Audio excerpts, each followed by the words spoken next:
Hello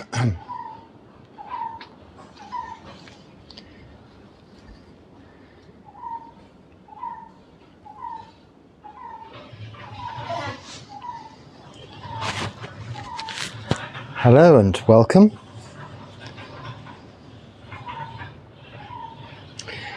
So I'm going to carry on and I'll talk about that comment relating to jhanas today. But before I do that, because jhanas to some meditators is considered quite an attainment in itself. Many beginners in meditation find it difficult simply to sit still for any length of time, let alone become deeply absorbed. This is the meaning of the word jhana, deeply absorbed states of meditation where eventually the mind becomes secluded from the hindrances, secluded from bodily feelings and mental thought, even thinking. But before we go on to that, I'll talk about this comment I saw here, and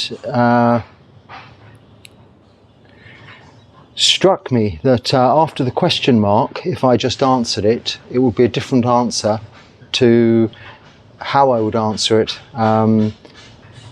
when reading the following sentence. So I'll read you the question. And this is by no means a criticism of the comment and question. It is a very good question. It gives us a lot to talk about. It gives us the grounding, the groundwork, the foundations for what our practice is based upon, as you'll come to see. Why is it that when I meditate for a few minutes and reality starts to shift and I start to feel like I'm kind of floating, I stop meditating? So that's the question. And one could say, well, you've perhaps just lost a little mindfulness there because you've got carried away with the sensations, the physical feelings. You could even say that you might have drifted into the first jhana where you'll be experiencing the piti and sukha we hear of, which is physical rapture and mental happiness.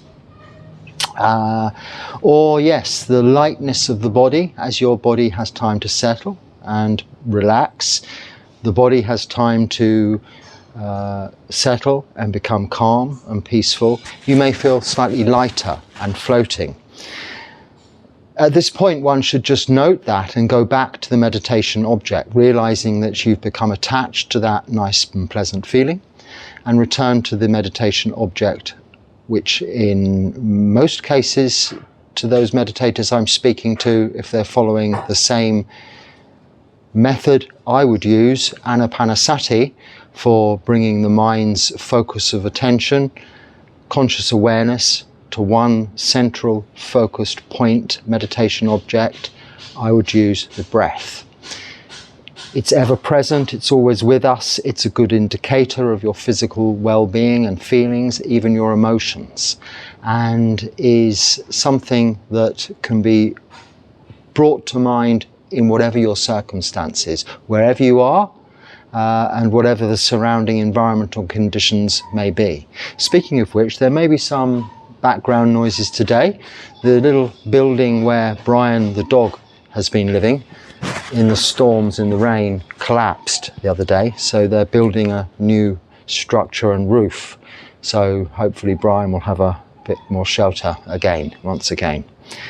This is perhaps why we've seen a little more of him recently, but at least he's down there and not right next door barking away with us at the moment, which is good.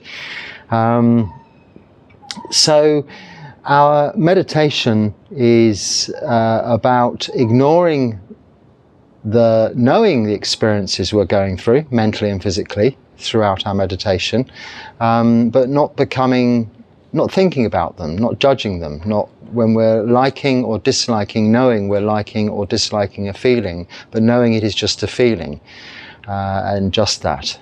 So we bring our awareness back to the meditation object and continue. But then the second part of your comment comes along where you say, I don't feel like this when I want to smoke or drink. And that's a small reality shift. that I'm okay with in that moment. But reality shifts and change mind states from meditation make me feel anxious, like I can't handle to actually learn the nature of things, if that makes sense. Yes, it does make sense. And you've answered your question. You feel anxious about not being able to handle and actually learn the nature of things, which is reality. So in meditation, you're being scared off when things start to relax and you start to become focused, because you don't want to face reality. But the underlying cause of which the symptom is anxiety, certainly in this situation, it can be attributed to other things sometimes, but in this situation is that you do drink. I'm not saying smoking. If you're just smoking ordinary cigarettes, nicotine, that isn't considered an intoxicant. But if you're drinking and you refer to drinking alcohol, as you do there, I'm sure, then this remains in the system. This affects the mind long term. It's even when you're sober and you meditate, you've been drinking, you need a good few days of having not drank with the intention never to drink again before you're free of your attachment to drinking, its effects, and its main effect being the lack of mindfulness. So we would have a lack of mindfulness if we're in breach of that fifth precept, the taking of intoxicants. So that's the second answer to your question, which is the actual answer based on the information you've given me subsequently. But it's useful to know that and understand that what you're saying there is that you don't mind altering your mind states through whether it's smoking marijuana or drinking alcohol or something like that, because you feel a little bit in control of that and it doesn't feel very real. But you get anxious about in meditation, even when it feels good, because you know that you might face the reality. And what is the reality that we will face through this insight meditation, or insights seeing clearly? Vipassana means seeing clearly through our meditation, the reality of existence, the characteristics of existence, true nature, anicca, impermanence, dukkha, suffering, and anatta, that we are not this physical body and this thinking brain. But rest assured in that, as we're not this physical body and this thinking brain, its impermanence, its unsatisfactoriness, and the fact that it's completely out of our control shouldn't be a problem. It's not us. What is observing in the point from meditation where we are absorbed in jhāna, and therefore secluded from this physical body and even eventually the thinking brain, is pure mind, citta, observation, awareness. And this can still be focused upon the meditation object. And other distractions will be less intrusive. You may still, in the first jhana, enjoy the experience of piti and sukha, physical joy and rapture, but with the seclusion of the obstacles to meditation, the 5 hindrances, and with the seclusion from any physical feelings or distractions coming from the body. But there will still be thought, there will still be thinking, and thoughts other than awareness of the meditation object will arise as a result of this thought, this thinking.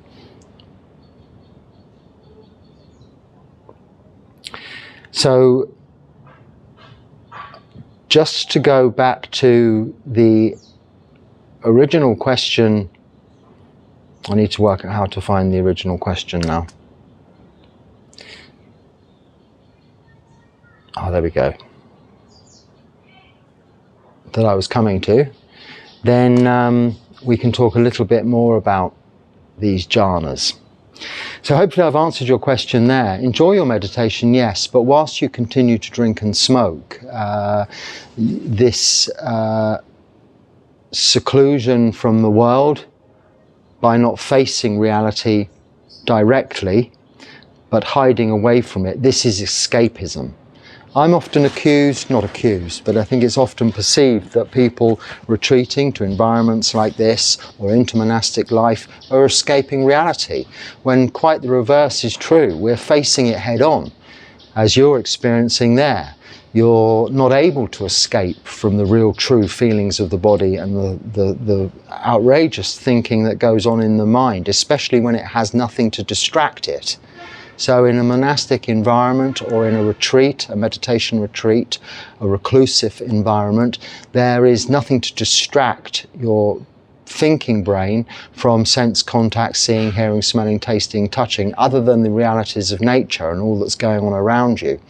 You can't become otherwise absorbed into reading a book or watching TV because this isn't usually encouraged or allowed. So one is just able only to focus on the meditation object and strive towards jhāna, to find seclusion or absorption from suffering in that sense, by not escaping from it, but by meeting it head on, understanding it, and in that reality, there and then, appreciating its nature, of its impermanence, of its unsatisfactoriness, and how it is out of your control. That is true freedom from that suffering. That is liberation, because you appreciate it's not going to be around for very long, or if it is, it's not going to be around forever. You have no control over it, so there's no point dwelling on it, thinking about it, and doubling the suffering with thinking. It's simply a matter of, without judgment, accepting it for what it is, and it's just that. So in this comment, Bhante, is the jhana, in the jhanas, does one have awareness of the body, or is it mind only? And how do you understand the two jhana factors, vitāka and vichara? So vitāka and vichara, there's not really such things as jhana factors. We have the jhanas. Jhana means deeply absorbed meditation, and it's the Pali word for the absorbed state of meditation resulting from samadhi. So samadhi is single-pointed focused awareness on a meditation object, which will lead to deeply absorbed meditation, absorption, being jhanas. And then they divide these jhanas into stages, like a lot of things are in lists and stages in Buddhism, for our way of trying to articulate it, understand it, and appreciate what is happening when it is happening to us. And also a way of each of us describing our practice to each other. But it isn't necessarily always the order of things, that the way things are followed. And these are not signposts along a journey which one has to encounter. One can skip various stages, go back and forth, in and out. It isn't all cast in stone. You must do it like this, step 1, step 2. Like the Anapanasati meditation method, one can go very deeply into analysing the stages of absorption and focus on the breath as a meditation object in all kinds of descriptions and patterns and numbered stages. Well, simply is what we're doing is watching the breath, enjoying it, and becoming absorbed in that as a meditation object. It's nothing really more complicated than that. Tetrads, numbers, and all of this doesn't really come into it when you're meditating, does it? It might suffice to describing something later on, which is how we've come to learn about it, but we can appreciate that as a method of explaining. Like often in the olden days, when there were manuals, instruction books, to do relatively simple things required a lot of writing, a lot of pages, because someone very clever had to try and analyze all the stages and steps to put something together or make something work or use something in numbered step-by-step stages. And if you got it slightly wrong in that description, everyone would then get it wrong later on. So it had to be very accurate and cover all bases. But of course these manuals become very complicated, very big. So people would just leave them in the box and put stuff together themselves and hope for the best. You can do that with meditation because you can't really go wrong other than not get anywhere. And when you're not getting anywhere, you can review what you're doing, maybe then go back to the manual, see what it says, and then address anything that you might be tackling incorrectly. So if I can just double check something here. I've got my little notes with me today, which I don't normally have, but in the first jhana, when we have spent some time in deeply absorbed meditation, now this is assuming we have that basis of sila in place. If we're not keeping the 5 precepts, I doubt that anyone really is going to attain to even the first jhana. Because although in the first jhana there is thinking, there are thoughts, it's leading to the second jhana, and it isn't a step-by-step situation which you could say, okay, well, I'll carry on drinking because I only want to get first to jhana, and there are still thoughts in first jhana. Because what I'm saying is, if you have been drinking, or you do drink, or have use of intoxicants, then it's very difficult to allow the mind to completely become free from thought. And even in first jhana, while secluded from the 5 hindrances, those being sensual desire, ill will, restlessness and worry, doubt, I missed out the third one, tiredness, laziness, you will experience piti and sukha, physical rapture, mental pleasure or joy, happiness, but there will still be thoughts. And you might say, well, that's okay. And this is more or less how the first commentator was describing their meditative experience to some extent as first jhana. But it isn't really first jhana, because it cannot lead to the second jhana, where you will have still piti, still sukha, but no thoughts. And although these are divided into, in fact, 8 jhanas, not just 4, but we're only talking about rupa jhanas here, jhanas involving the physical body and thinking brain. Nama jhanas involving the mind of a supramundane, so a not everyday nature, more advanced yet again, 5th, 6th, 7th and 8th jhanas. So we're not talking about those. But in the first 4 jhanas, rupa jhanas, in relation to what we're experiencing through sense contact and our focus on a meditation object, if we're still taking intoxicants, we'll never get further than that feeling that can be similar to the first jhana, but is not. It isn't even samadhi. It's just an overflow from previous experiences of drinking and smoking or other forms of distraction, which can equally be had, such feelings of piti and sukha, from, say, listening to really nice music or great poetry or watching a good movie. You can become very absorbed in a wonderful book, and it may have a really tense thriller ending with a really wonderful, exciting end that makes you feel super duper wonderful. I don't know what kind of book would do that, but you know what I mean. And that is similar in a sense, that you're really secluded from any obstacles, any hindrances to reading that book, because you're absorbed in it, or watching that movie, or listening to that music. You're enjoying it. You have piti, you have sukha, you have physical rapture, you have mental joy, but you're still thinking, you still have thought there, because you're linking through sense contact, you're creating sankhara, mental formations. You're still within the realm of your khandhas, the 5 khandhas. So you're having sense contact, which is generating feelings, vedana, and sanya, the perception of those feelings, leading to mental formation, sankhara, all as a result of sense consciousness, vijnana. This is all part of the physical body, physical feelings and mental thought that in the second jhana we are secluded from. This is why it is so absorbing and so liberating from suffering. in itself as a meditation. This is why it's considered a glimpse of Nibbana, albeit it's not quite there, because this is just the second jhana. Only really do we establish complete equanimity,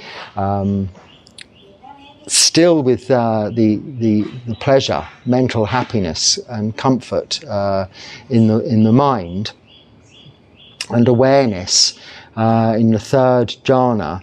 But until we attain to the fourth jhana, where there's neither even a perception of that mental joy, physical rapture, piti and sukha are replaced by a pure, they say emptiness, sunyata, but I prefer to think of it more as a infinite spaciousness, because it is not contained within the structure of this physical body or thinking brain.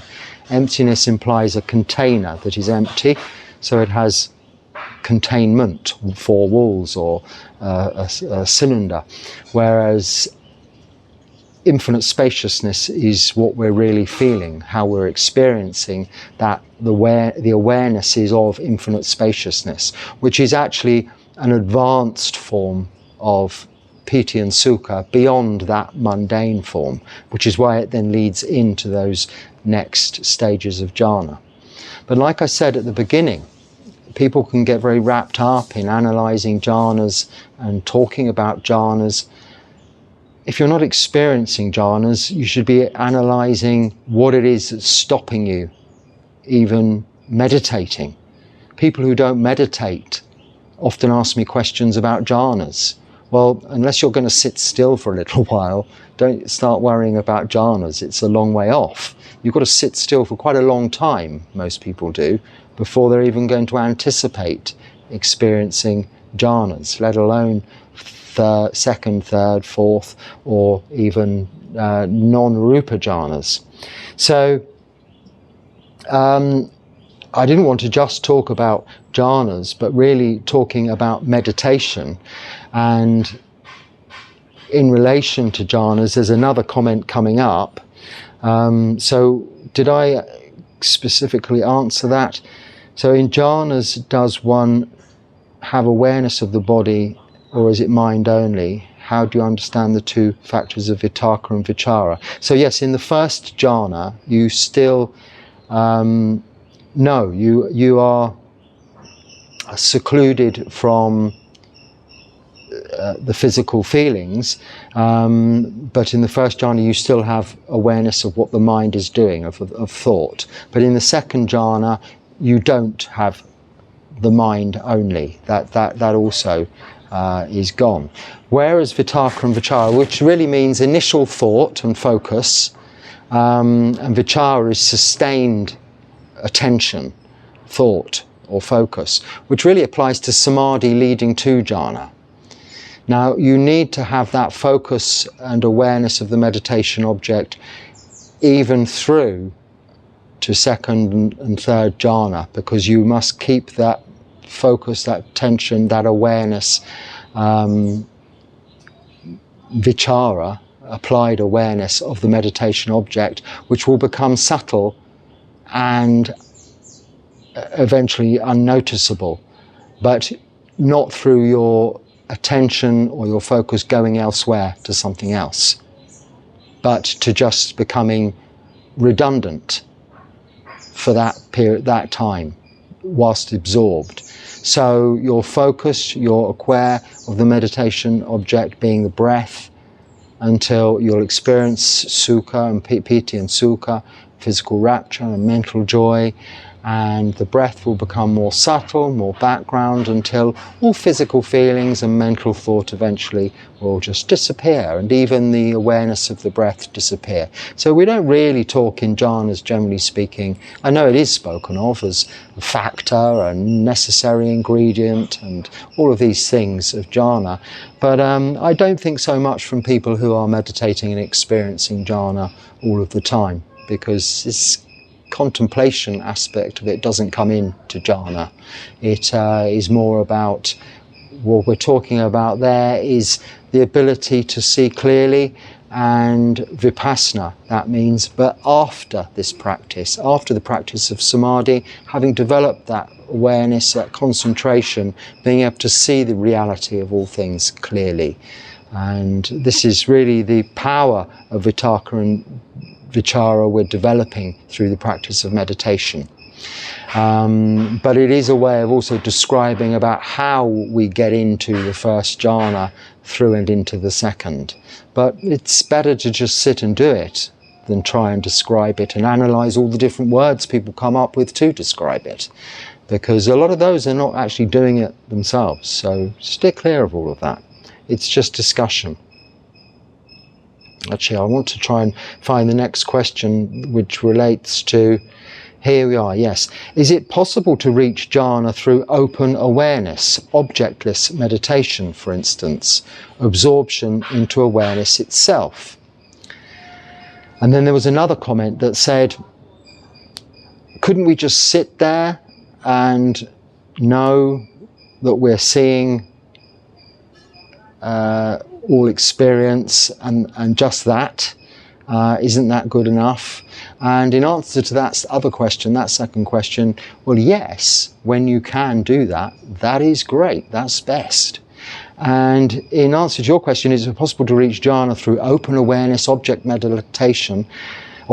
meditation, for instance, absorption into awareness itself?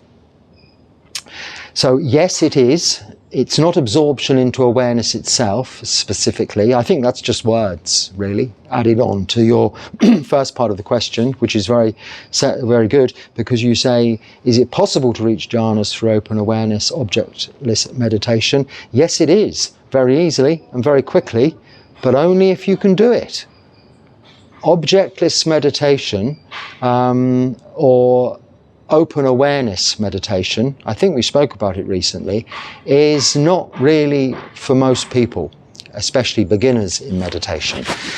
It is dispensing with the object of meditation. So for instance, the breath, and just sitting, as the second question that I mentioned was implying, just sitting and allowing what to be, and with absolute awareness. And like you say in the second part of your for instance, just absorbing into that awareness itself. But you could get go on a little bit in the wrong direction if you're absorbed in the awareness. Because what are you absorbed in there?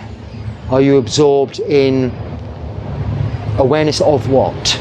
If you don't have a meditation object, you're possibly going to start thinking, leading to papancha.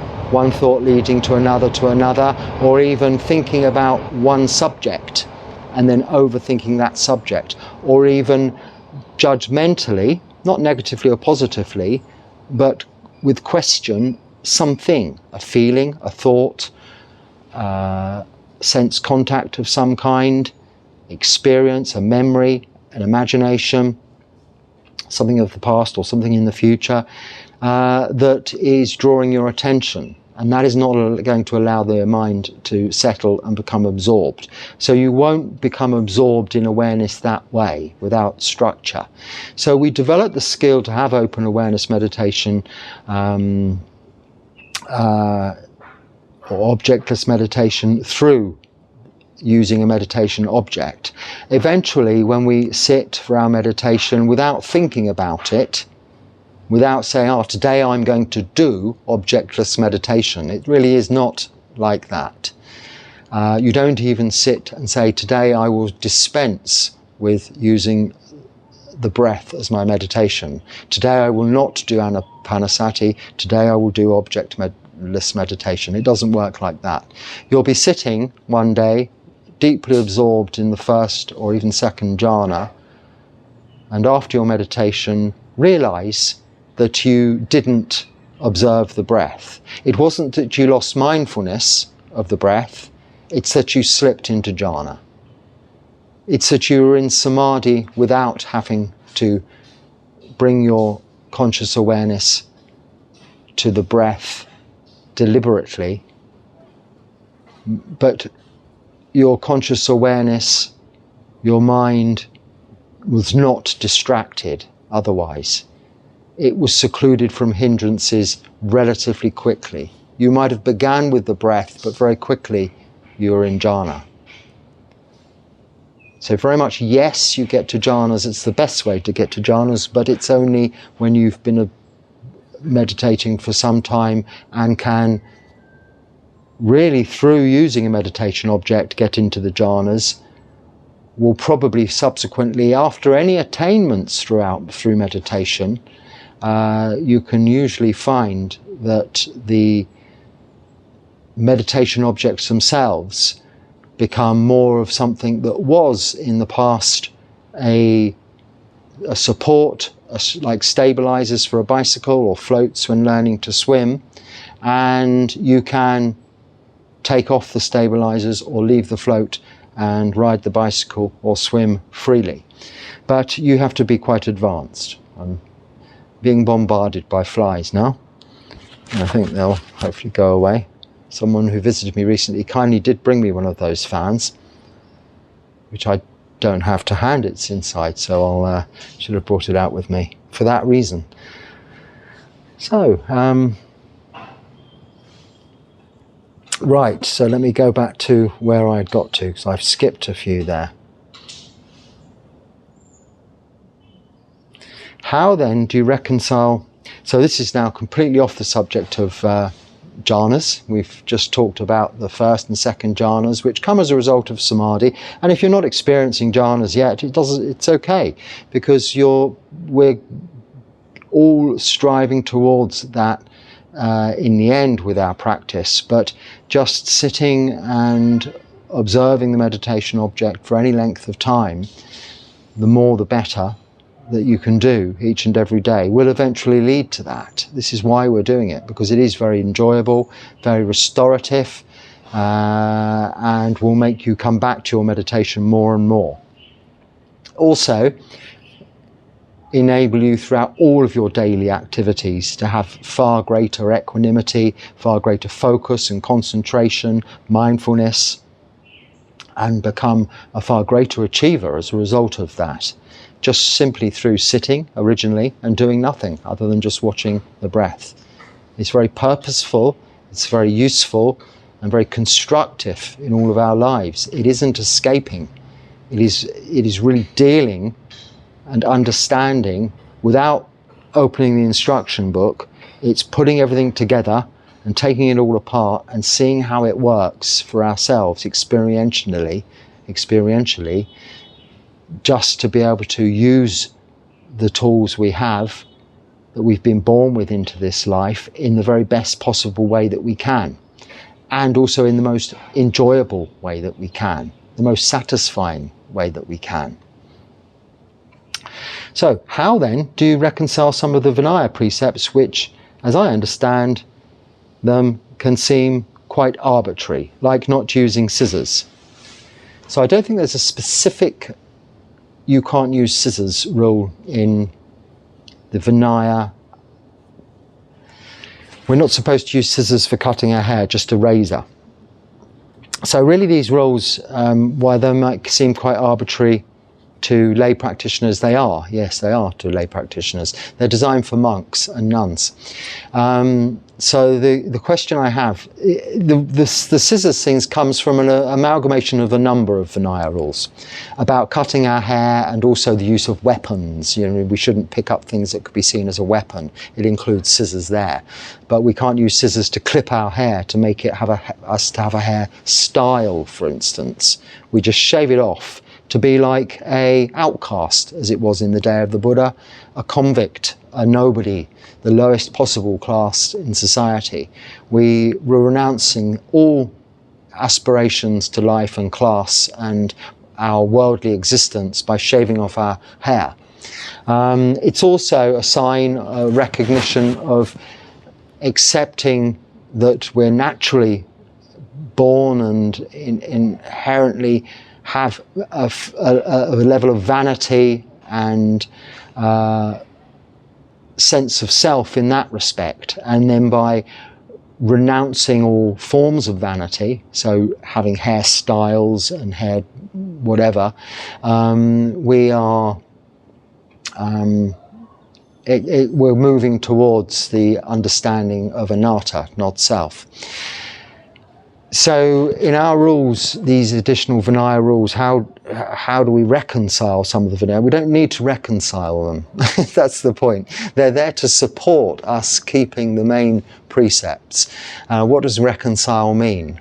Come to terms with, see that there's a reason for them.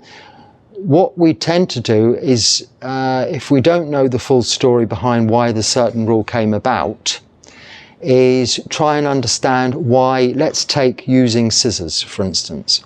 Why would I ever need to use a pair of scissors? Now I say that there is in my kuti a pair of scissors which occasionally I would use to open certain packaged materials that do require a pair of scissors to open them without destroying the packaging that those materials might come in. It's very rarely the case, but that is where one might need a pair of scissors. But other than that, if I was to leave here tomorrow and those particular packages, I'm referring to the food that the package that the cat food comes in actually, but if it wasn't for that and I was moving on to somewhere else, that's not one of my requisites that would come with me. But a razor would, and you could similarly use the razor to cut the packet open, and I've usually done that. For instance, opening packets of coffee, it's you can do that with a razor, as long as it's been offered and it's yours for a certain amount of days, then you can open that just with a razor blade, no problem at all. But it can be a little bit dangerous doing that, so if there's a pair of scissors handy, that's okay. So there's not a specific rule saying you can't do that, but we can't cut our hair or trim our hair. We just use a razor for that, so that we don't become vain. So other little rules, really they're mainly to do with monastic etiquette or supportive of not breaking the main rules. So we can't be in a room alone with a woman, a female, or if you're a nun with a man, and various different things like that. There's no need to reconcile them. We just see them not as restrictions, but ways of supporting the main precepts, the core precepts, which are the same as your own, the 5 precepts really.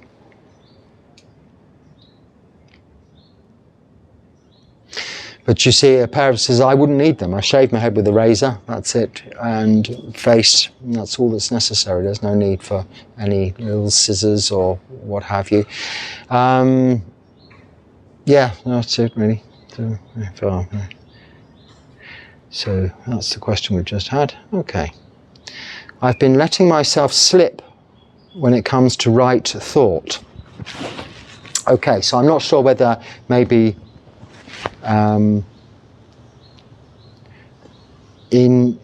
isn't really a right thought, so you might have mixed this up with one of 2 things. So I don't know how specifically, you have said it's in your work,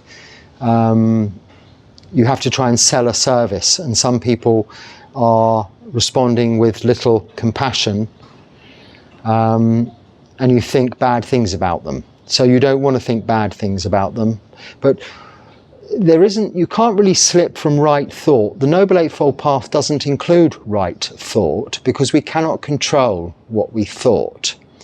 It includes right view, which is very important, and right intention, which is also extremely important. Now, when a thought slips into your mind, when you're trying at work to sell someone something they don't want, and they're rude to you, and you think bad things about them, you cannot help that. It wasn't your intention to think rude things or bad things about them. But you can, when the thought arises, replace it with something quickly and say, oh, I shouldn't think that way. It's not their fault. They really don't want this thing I'm trying to sell them. And change the negative thoughts about someone into either metta or karuna, that's loving kindness or compassion. And whatever thoughts come up, it wasn't your intention, so you haven't slipped. it happens. We cannot control thought. Even in meditation, we cannot control our thinking. We sit for long enough so it eventually settles of its own accord by means of a meditation object taking our attention fully away from thinking, allowing our brains to stop thinking eventually. But we cannot control thought.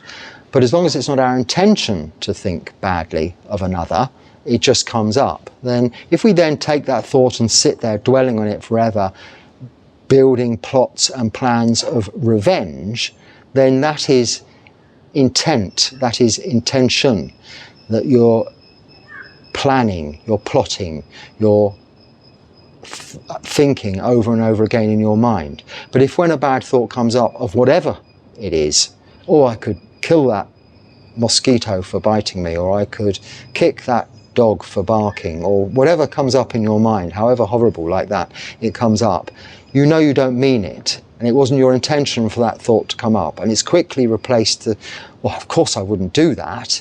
How would I feel? How bad would I feel if I did, kick that dog, or I did kill that mosquito? You quickly, automatically, because you have hiri and ottappa, conscience of you're conscientious of your conscience.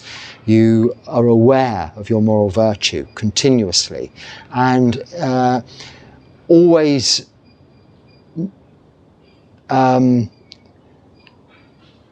so reluctant to ever break your precepts. I don't want to say in fear of breaking your precepts, because you have confidence in yourself that actually the 5 precepts are quite easy. It's easy to refrain from killing, stealing, sexual misconduct, lying, or taking of intoxicants, really, isn't it? You can't accidentally do those things. They have to be done with intention. You could be tricked into some of them, but you can't, again, without intention, you're not breaking the precepts. So if someone's put vodka in your orange juice and you didn't taste it, I'm sure you would, but if you didn't and you drank it, you haven't broken that precept. That other person has broken a very serious precept by causing you harm. Or they've done them all. They've lied, potentially they could have killed you if you were allergic to it, It's very dangerous. So it's very much about intention. So it's right intention, not right thought itself that you think you're slipping. So you're not slipping. And as for your job, if you're selling, the idea of selling is you have to, perhaps your bosses might tell you that you have to get everyone to buy. Sometimes it's better to take the approach that your time is better spent finding out who wants what it is you're trying to sell than trying to sell what it is you have to sell to everyone. And then you'll have a lot more success, and success breeds success. So if you have, you can't make assumptions, and you might be just having to approach each and everybody. But if someone's not interested, quickly move on to the next one is often, not always the case, but often the best step, because you will become demoralized, they will become annoyed, and then these bad thoughts come up in your mind. So then you are not happy. And when you meet the next person, the next opportunity, you go to them with the wrong state of mind. If you simply say, oh, I'm sorry to have bothered you. Okay, obviously they're not interested. Oh, sorry, step back. Tell them where you are, come back later. I know that's not often seen as the best thing to do, but it very often is. I come from that background in my own worldly life, and had much more success in identifying where things were needed and establishing what people want and satisfying what they want. Even if they didn't need it, you can still satisfy people's wants and desires without wasting too much time trying to argue with people, persuade people that they need something that they clearly don't, or want something that they clearly don't and never will. So just look at it as the way you're approaching your sales. You look at your sales technique and the audience you have there, I should say. But don't overthink it too much. If you're hopefully getting a wage, a daily wage, you know, just whilst you're getting that, just do your best. But a smile is much better than you annoying someone for future success, that's for sure. Can you explain the impact of the Greeks had on Buddhism? And you've heard that the universal image of the Buddha was very much influenced by them. Yes, so that's about all I know about that. Buddhism did extend up into that part of the world, southern Europe or Greece. I don't know whether it comes into Europe. The disciples of the Buddha, after the Parinibbana of the Buddha, went north, east, west and south. And we hear about Thailand, we hear about Burma, we hear about Sri Lanka and India, of course, and Buddhism. We don't hear much about the rest of it, but of course Afghanistan, as it is now, was a seriously strong Buddhist centre. This is where the beautiful Buddha statues in the cliff faces there that sadly got all destroyed were, and also where some of the original scriptures are said to have been found, dug up there. The first writings of the Buddha's teachings. But then going further up north, disciples of Buddhism travelled and went up into Greek, and iconography, statues and statue worship, gods and such like, coming from Greece was a big thing there. And yeah, it is purportedly where we get that image that we see now of a Buddha Rupa. We call it a Buddha statue, a Buddha Rupa, being a form. Rupa just means form. He most certainly wouldn't have looked like that. This is more depicting your typical Greek god. Physically, a good physique and facial structure, all not particularly Northeast Indian looking in any sense of the word. So I know they vary from time to time, but yeah, that's a lot of where that imagery comes from. Now, I don't think that the Greeks had an impact on Buddhism, but certainly Buddhism had an impact on the Greeks, other than the fact that they were great statue makers, and we've used those images ever since. Of course, the Buddha didn't want images, statues. He said build stupas with relics in, even have a footprint or an empty chair by way of something to focus on, to remember or reflect upon the Buddha. But we've kind of replaced that with a statue, because it's in our nature to have something in human form that looks nice and depicts, you know, a meditation posture that is soothing and brings to mind states of calm, to help us focus our attention visually when practicing our chanting, something to bow to by way of mindful practice, not by way of worship, knowing it is just stone or wood or even plastic or whatever these days, but an image, that's all, rupa, a form.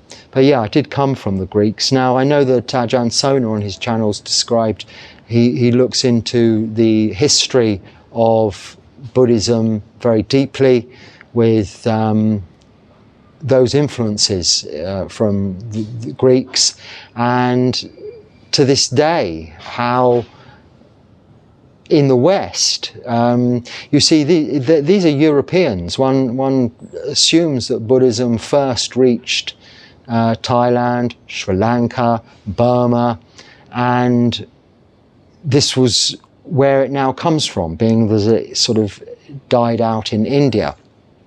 But it was in Europe, which is considered to be the West, at the same time. And so people consider Buddhism having just come to the West and not taking off in the West, whereas it's always been there in the West. And I don't know the details of it, but there's writings, there's books, there's essays, there's all sorts of stuff online that Ajahn Sona refers to that explain all that European Buddhism was strong and is in that sense as old as it is in places like here in Sri Lanka, which this month on the full moon celebrates the arrival of Buddhism by means of Ashoka's son and his daughter coming here with Buddhism. But I'll talk about that nearer Poya Day, as it's called here, the Uposatha, this month. I think it's the 10th this month, the full moon of, what month are we? June, the full moon of June. So I'll speak about that story in a bit more detail next time, I expect. It'll be a week or two now. I've lost track of time. I don't know what the date is. So there we go. Like I've lost track now of the time, how long I've been talking for. I don't liken to your logic, it says here. I think that means you don't like my logic. Okay. Renouncement of worldly bonds are in all sorts of religions. Why choose Buddhism? So I'm not sure what video that relates to. Renunciation is not about just worldly bonds, it's about everything in order to get back to the basic form that we can survive with, which is just the simplest clothes, simplest food, simplest shelter and simplest medicines. That's it. That's what we aspire to in Buddhism at its ultimate, when we ordain into monastic life. So that's what I would have been referring to. And Buddhism is about that without the belief in a God, a monotheistic God or even multi-theistic gods. Either a creator God or omnipresent gods whom people pray and worship to for assistance. Buddhism is not that. It is about finding, through the teachings of the Buddha, our teacher, and his teachings, the Dharma, and the example of the Sangha, those renunciants I described, through that, understanding and learning how we help ourselves, and then by our example, helping others to also help themselves, rather than a God. So why choose Buddhism? Because it isn't reliant on the belief in such a God or gods. That's why. So it isn't that I'm asking you to like that logic or dislike that logic. It doesn't matter. If you believe in a God, you believe in some gods, that's really good, because you can believe that and it must give you some great comfort. They, I'm sure, are also directing you towards a life of moral virtue, of wholesome mental development and contemplation of some kind or another. It might not be meditation, it might be prayer. This isn't unwholesome, not an unwholesome way of living. It might also lead to, there are very few these days other religions that have such renunciant forms of monastic life. Most monks or monastics in other religions are living in quite large established communities, in relatively comfortable buildings, in civilized sort of places with 3 meals a day, their own rooms, electricity, all mod cons usually. I lived in a Catholic monastery, or went to school in a Catholic monastery, and I've stayed in Benedictine monasteries, which are about as austere as they come, unless you go to some of the very obscure and less well-known Franciscan orders that are out there, who are more aesthetic. But even they are growing their own vegetables and making their own clothes and just leading self-sufficient community lives. Whereas we also renounce that ability to look after ourselves. I'd love to be just be self-sufficient, but in order to be a Buddhist monk, we're not self-sufficient. The reason we do that is to keep Buddhism going, be living interdependent of lay practitioners. So they support us and we support them to keep Buddhism going, and it has worked so far. So it wasn't that I was suggesting that other religions cannot lead ascetic or renunciant lives. I was just talking about Buddhism. I'm never discussing or talking about other religions particularly, because I'm not of those religions or believing in them, so I don't talk about them. So you know more than me about your religion, and if it has paths towards renunciation that you follow, this is all well and good. That's no problem.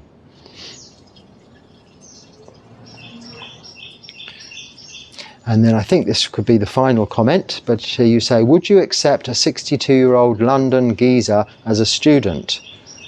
I'll be on the first plane out. You can certainly visit. I don't accept students. Like I said, I've been a bhikkhu for less than 10 vasas, and even so, students or novice monks, people first ordaining, or people anagarikas coming to live in a monastery, need, as I did, to go and live in a more established community of monks in a monastery where they have all of the support structure in place for training, and a number of senior monks, more than 10 vasas, who can offer that support intellectually and emotionally to those students.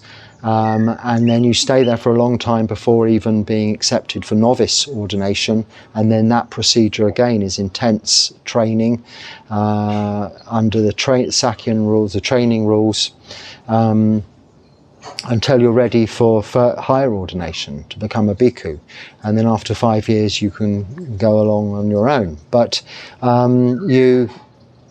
unfortunately, in that respect, you can't do anything. People coming from anywhere can't do anything other than, if they're passing, visit. And that's really wonderful to see people when they do.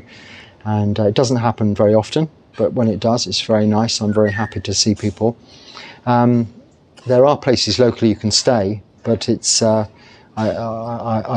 can't really help in that respect. I don't have facilities for people, put it that way. But so I explained that I actually gave you a rather short answer. I just said I'm not able to have any resident students, and they're the reasons why I'm not able to have any resident students. Physically it's not possible, and I'm living a life of solitude anyway.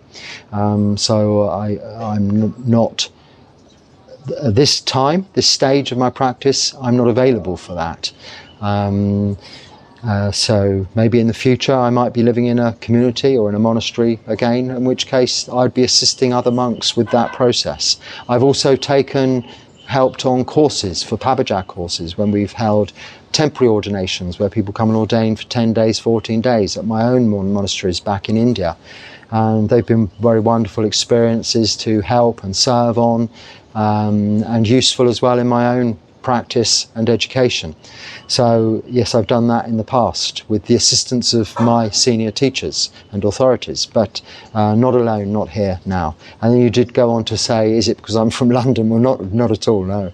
I'm kind of from London myself, aren't I? I'm from the UK, but I spent a lot of time in London. I know it very well. And really that's my only base now in the UK. So it's not because you're from London. I think you were just joking when you said that. So I think that's just about it now for today. I'll just answer this though, because it's back to meditation, and the comments today have just been, mostly, we've been talking about meditation. But before I do, someone asked me, one comment, what would be the question you'd most like people to ask? It was something like that. Forgive me if I've got your question or your comment wrong, but I thought that's a very good question. So apart from that question, what would be the question I'd most like people to ask? It would be how to meditate. How do I meditate? Because I've just spoken about Jhāna, I've spoken about Samadhi. I very rarely give guided meditations, and I rarely talk about how to meditate, on the assumption most people watching are already meditating. But that's a very incorrect assumption on my part. I think it would probably be more fair to assume that a lot of people are not meditating, but just find the subject of meditation and all that surrounds it quite interesting, and also a kind of meditation in itself, listening to these ideas. But that isn't really the meditation I'm talking about. So the question I'd most like to hear from people is, well, how do I meditate? Because that shows intention for people to meditate, their intention that they want to meditate. They want to know how to do it. They don't already have these preconceived ideas that they must do this, they must do that to meditate. They're coming to me openly, with an open heart, an open mind, and saying, okay, I've been hearing all this for years now, I'm not getting anywhere, how do I do it? And that is the question I'd like to hear, because that shows full intention about following the path. Again, I can assume you're keeping 5 precepts. That's sila, then it's samadhi, then it's panya. We all want to develop wisdom, and intellectually we can do that. But true wisdom only comes from meditation. So by that question, it is not only the one I'd like to hear, it's the most clever, advanced question. So 15 pages of someone's views of this and that might seem very clever, but it gives a very simple answer. Well, yes or no, because you're asking me to either agree and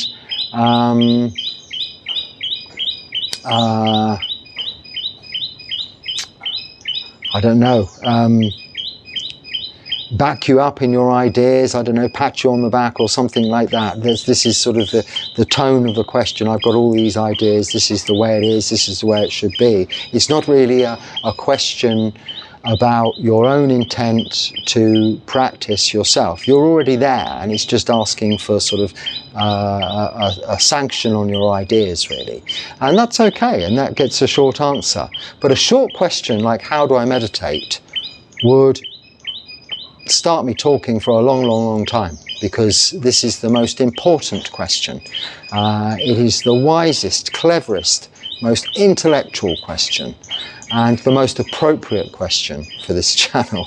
And anyone coming to visit me here, as they do, they'll have questions, but very rarely does someone sit down and say, go on then, how do you do it? How do you meditate for 9 hours every day, Bhante Dharma Rakita? You say you do this, but how do you do it?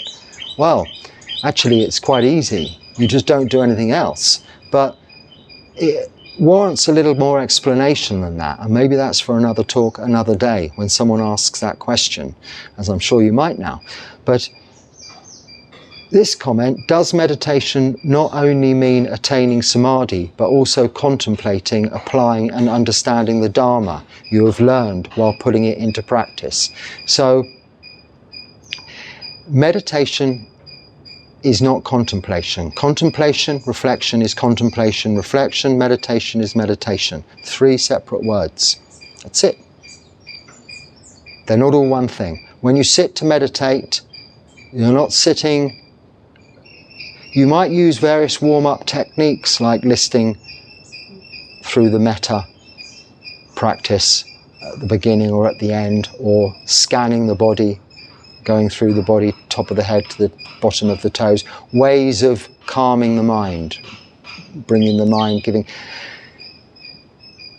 a little bit of chanting before you sit and meditate, or just one single word mantra, a couple of words mantra, a simple sentence mantra, may I be happy, may I be well, may I be happy, may I be well, is sufficient to do that also. Just meditating is simply allowing the body to settle and the mind to become calm and ultimately clear, like I was describing, to move and to take through samadhi, become fully absorbed into jhanas. So this was double negative in this question, so it's hard to know whether I say yes or no. Does meditation not only mean attaining samadhi, but also contemplating? I'm lost already. I'm not laughing at your question, sorry, it's my lack of coherentness when reading. I'm laughing at myself, just to make sure you don't think I'm being rude again. So meditation is not the time, no, to contemplate all of your understanding of the Dharma, no. Meditation is time to develop concentration, samadhi, so that when you finish meditation, then you can contemplate the Dharma, your understanding of the Dharma, and all you've learned from putting it into practice. Hopefully that's answered it, and you didn't take any offence there. So you're not wrong, you're not right. I'm not wrong, I'm not right, no one's wrong or right. But our interpretation of the meaning of the word, samadhi, if we just use that word, is not contemplation and reflection. So it is our simple observation of the meditation object, developing concentration. So it's concentration without thinking. And concentration without thinking cannot be contemplation and reflection, okay? On that note, I will leave it until next time. If there's something useful, please use it. If not, then you can just let it go and not worry about it. Until next time, be happy and stay well. Sukhi Hotu.